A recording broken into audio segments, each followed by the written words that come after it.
Is GInvest worth my investment? Hi everyone, this is Charm again and welcome back to my channel where we talk about personal finance, entrepreneurship, and adulting how-tos. For today's video, I'll be sharing my investing experience with the GInvest and GCash. Just a quick disclaimer, this video is not sponsored. I just want to share my experience and my thoughts about the platform. I will be breaking this video down according to the following. A brief overview on what GInvest is, what types of investments are available in the platform, how you guys can invest, and what requirements are needed. I will be giving my thoughts and opinions about the platform, so pros and cons tayo. And lastly, please note that this is not investing advice. Do your own research pa rin. I'm just here to share my own experience. So with all of that said, let's start the video.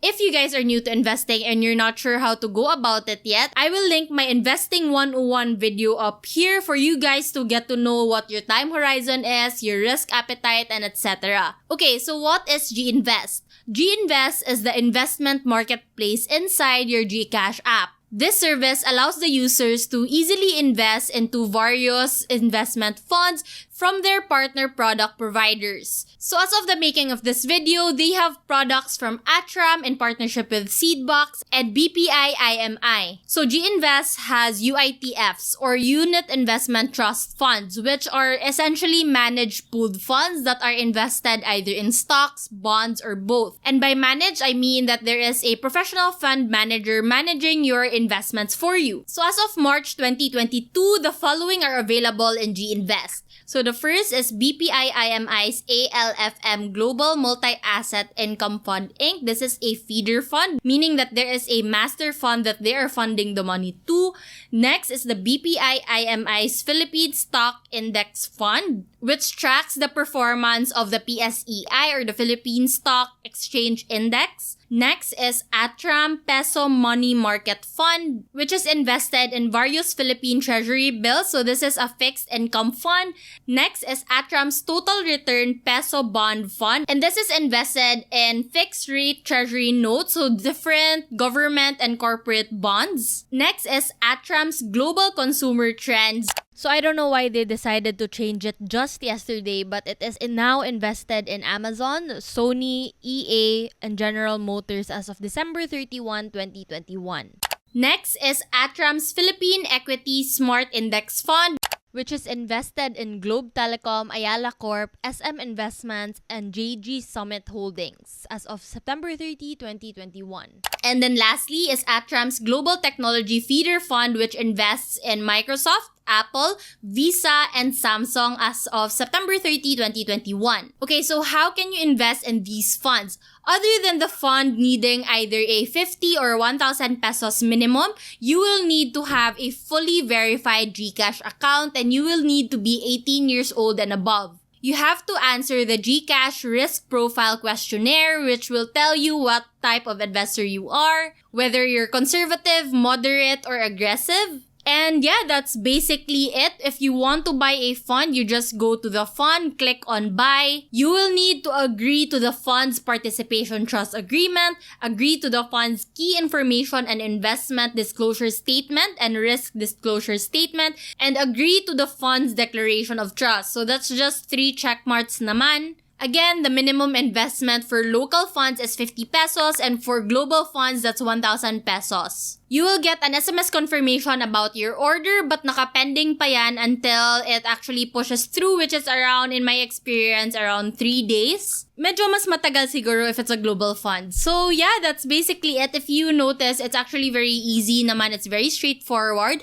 Now let's talk about how much I put in and what the performance is. So I put in money in 2 tranches. I put in my first 5,000 pesos in March 2021. That is 1,000 pesos in Atram's Philippine Equity Smart Index Fund, 2,000 pesos in Atram's Global Consumer Trends Feeder Fund, 2,000 pesos on Atram's Total Return Peso Bond Fund, and another 5,000 pesos in January of 2022 with the exact same investment. So my 10,000 pesos now became 9,323.52 pesos as of March 15, 2022.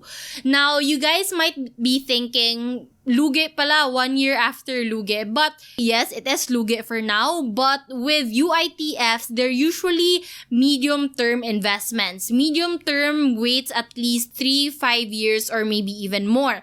Especially right now with rumors of war, the market is really not performing very good. So there were times naman throughout the year that I had positive on my investment. And also, I already know some people might be saying that I should have done peso cost averaging. So the reason I didn't do that is because this is not really my main investment. This is not the investment that I put my money every month to. This is more because I wanted to try out the platform for you guys. So yeah, of course, the experiment would have ended up differently if I had put in 5,000 pesos every month for a whole year. So again, it really depends on your risk appetite, your time horizon, and what type of investor you are. So make sure to check out that video and do a self-assessment. So now let's jump into the pros and cons so that we see both sides of the coin. Okay, let's start with pros first. Very low barrier to entry. Like I said, 50 to 1,000 pesos as a starting investment. That is very friendly to Filipinos. So it's affordable even for students so that you can build a healthy habit of investing.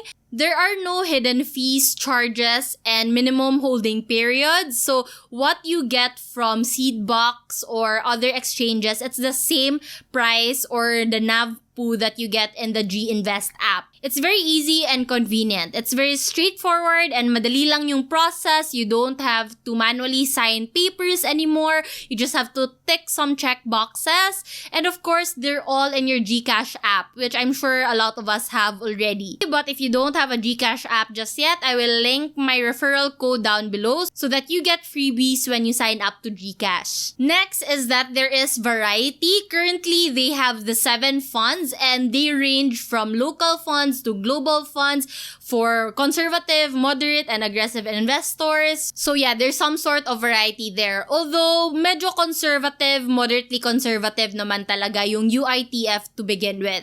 Okay, now let's move on to the cons. First con for me is there is a slow or low interest gain. Again, because UITFs are moderately conservative or conservative types of investment, lower risk, lower than yung possible returns. Next is that you need to wait around 3 to 5 banking days for the transaction to reflect in your GCash GInvest account. Next, and maybe this is just me nitpicking, but you can't see how many units you own. You have to manually compute pa the total market value of your investment divided by the NAV pool, and wala lang. For me, like, why not just put that there? And lastly, and I think this is a problem naman talaga with a lot of investment platforms, is that you can't invest or access GInvest if GCash is down. So with any brokerage online platform, if the system is down, then you can't view your investments. Okay, now let me give you guys some things to keep in mind before investing in GInvest. First is be prepared for losses. Like me, 10,000 yung ininvest ko but 9,000 plus na lang siya ngayon. Your capital is not intact with UITFs. It can go up and down, very similar to stocks. So just take note of that. So with that in mind, only invest money that you can afford to lose or you don't need it right away naman. Next is do not depend on past performances. The fund's past performance do not always indicate the fund's future performance. So it's a good gauge and it can give you an idea, but it's not always the case because again, this type of investment can fluctuate. And lastly, do not invest with your emotions. So again, UITFs are a medium-term investment. So you are expected to hold that there maybe 3 to 5 years. I mean, that's just the good practice when it comes to funds. So when the market is down, like right now, lugi ako, I'm not going to withdraw my investments from GInvest because I know that in the medium term, maybe around 3 to 5 years from now, it's most probably going to be positive naman. Okay, so final thoughts, is GInvest worth my investment? Again, different tayo ng investment personalities, but for me personally, maybe not. And that's mainly because I'm a moderately aggressive to aggressive type of investor, and I have enough knowledge when it comes to stocks, cryptocurrency, real estate, and etc. And those have higher risk, yes, but they also tend to yield higher returns. But if you have learned anything on my channel, it is that investing is not a one-size-fits-all. What may not necessarily work for me might work great for you, diba? So, and it's not naman that I don't want to keep putting in money in my GInvest. I actually will. It's actually a great form of diversification for me because I don't have a lot of money in funds. What works for me because of my goals, my knowledge, and where I'm at in my life right now might not work for you. My fiance, for example, finds GInvest really convenient, and he consistently invests there once or twice a month. So he likes that it's very accessible, nasa GCash lang siya, may notification or reminder option siya. So yeah, it works for him. At the end of the day, you have to do your own research, find what works for you, get to know what your investor personality is, and yeah, that's it for the video. I hope that you guys like this, and I hope that you will share this to your friends and family who might want to invest in GCash as well. And like this video if it helped out, subscribe to the channel if you haven't already, ring that notification bell so that you get notified every time I upload another video. And again, this is Charm, and I will see you in my next video. Yeah, that's good. We're good, fam. Trust funds. Trust.